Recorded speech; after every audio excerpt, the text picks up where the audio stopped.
Good morning, Greg. I thought I'd show you a little bit of my world here. That traffic across the street is the Carlisle Pike, and pretty busy thoroughfare in these parts. That white door to the left there is the unit where my loose inventory is now stored. And up there you see my sign on the above the door. That little roof overhang is new, one of the improvements we made to the property. And that's the entrance to my workshop. And there's my good old truck with my old Meyer plow on it. Some of the remaining snow piled up. And new awnings we put over all these doors just to try to spruce things up. But here's my showroom entrance. Got that part of my logo there, and then Doug Kuzer has his logo on this side of the door. Alright, I wanted to show you a look at the place.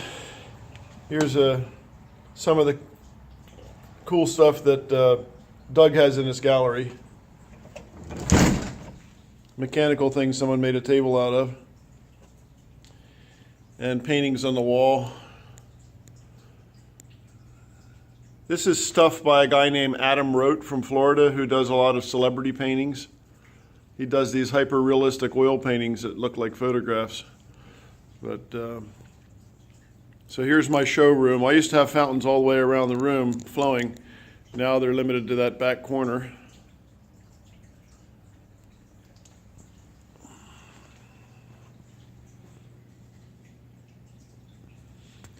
When Doug has an event here, that table comes out longwise here from the door. Someone sits behind it, and these are the playing cards that Bicycle commissioned him to make these designer playing cards with his nautical theme. And this is like a designer. This is 4 decks of playing cards. So he's quite a creative guy. That's a big coup to get Bicycle to commission you to do playing cards like that. So anyway, last night I was designing fountains. I think I told you I designed 8 of them. I try not to do the same thing over and over again, so this is unlike any grouping I've ever done. I wanted it to have asymmetry and also have some balance, some interest. There's 2 groups of 3 and 2 single pieces that kind of anchor like bookends. So that's one group. I did all the design work over on the other side. This is a real stark, simple 3-column grouping. I just thought the lines were interesting. I thought it was a pretty strong design. And here's a real simple 3-column grouping that's tight. The lighting in here is not doing any justice to the rocks. This has got that weird pattern on them. And these will need to be shimmed a little bit so the lines aren't quite the way they'll remain. So I'll adjust the tilt and so forth. And that column on the left there, I think I'm going to reduce that a little bit. I think it's a little heavier than I wanted it to look. That one out in the front. So I'll either replace it or I'll maybe cut a little bit off of that. Okay, so there's a little fountain down there that I made last year, didn't sell.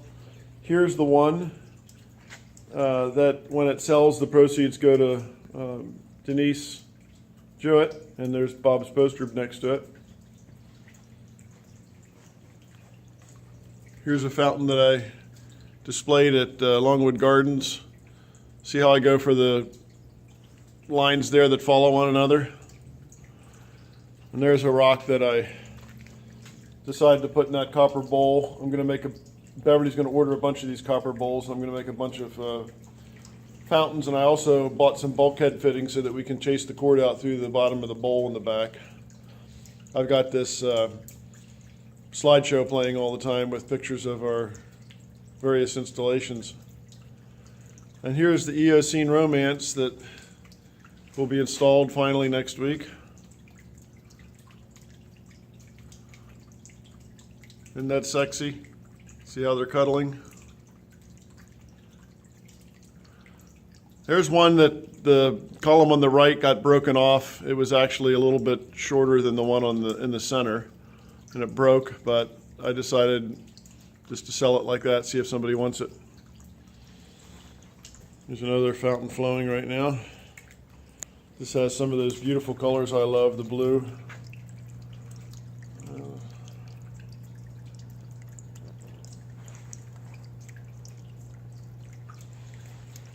There's a beefy guy that was at Longwood Gardens.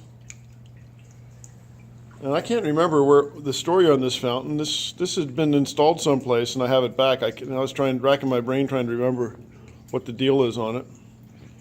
So now I'll show you the ones continue to show you the ones I designed last night. There's a 5-column grouping, ready to be plumbed. And next to it, a smaller 5-column grouping. These are kind of real similar in the design, but it just worked.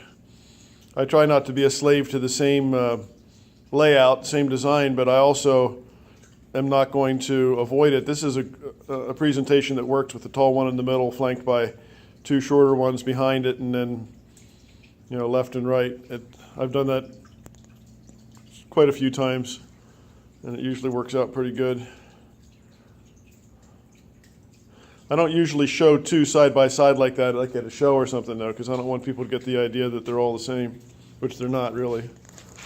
Okay, and here's a cool grouping, skinny. I call this a Dr. Seuss style arrangement, where it's like daisies in a vase or something. It reminds me of the Dr. Seuss trees. They're kind of goofy, a lot of sway. See, 2 of them are in footings. I had a 3rd one, and at the Hilton Hotel last year, that was on a cart. Someone picked up a box of rocks on the front of the cart, and the whole cart tipped over. And thankfully, these 2 guys didn't break, but the 3rd one broke. And so now I'm just finally getting around to replacing that one and putting this grouping back into commission again. It was over there at the Showcase Home last spring, and then I took it to the Hilton Hotel and it broke. And here's number 8 of the fountains I designed last night. And I haven't decided whether I'm going to stagger the elevations in these. I thought maybe I would cut these flat all at the same elevation. This one has this strong markings on it. And I wanted to flank that with the pale yellow of that one, or champagne color. This has some cool markings as well, the one behind it on the left. And I love this stripe down this side of this guy. See this? I love that kind of thing. That's strong. So this kind of looks good from all sides. Worked on the spacing for a while and shimmed it, that one that's shimmed there. So, okay. Here's our newly redesigned bathroom. Whoop.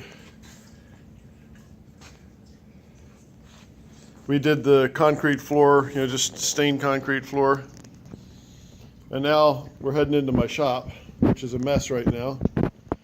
That Doherty guy was running for Supreme Court, Pennsylvania. Rented an office here for us for his campaign. Here's a grouping that came back to the hospital. This is the way we used to do it. This is something Johnny made. The concrete's all pitted. We used to have tubes coming out, that joined to a manifold, the big manifold that was underneath. And of course, we've come light years since then. But I'm going to use some hydraulic cement and fix up that base where it got all pitted. Looks like we used galvanized hooks in there at the time instead of the stainless steel we use now. I'm embarrassed to show you my workshop, but this space is going to get cleaned out real good, and it's going to become like a community workshop for all of our artist tenants. It's where I'm cutting PVC for my shims. And here's a grouping that I sold to a geologist. I think I told you about the geologist that came here. Here's one that was sold over a year ago. The people were building a house. They just wanted to buy it while they saw it, and so they don't forget about it and move on. And they call me about every 6 months and say, "Still have our fountain?" But that'll get installed, I'm sure, this year. Here's a fountain that broke, another one that had a casualty. The one in the middle was about 6 inches taller, so I'm gonna have to just figure out what to do with the tops there, change the elevations a little bit and put that back in service. Okay, so there you have it. My really messy shop. Oh yeah, here's another fountain. I wanted to show you this one. There's a fountain that was down at Longwood Gardens. See how I do the separate footings? And here's one that sold. The customer designed it. I don't like the design, but they wanted to design it. And here's how I do the footing. You know, this is the stuff. That's why I saved the guy's posters, the Supreme Court Justice's posters. This stuff it cuts, and it's got this webbing here that makes it easy to fold it wherever you want it to. So I just cut it in 4.5 inch high strips like that. Cut a hole for the ball valve to come through. That's up on shims. You see the 1.5 inch PVC shims down there. The concrete flows under that.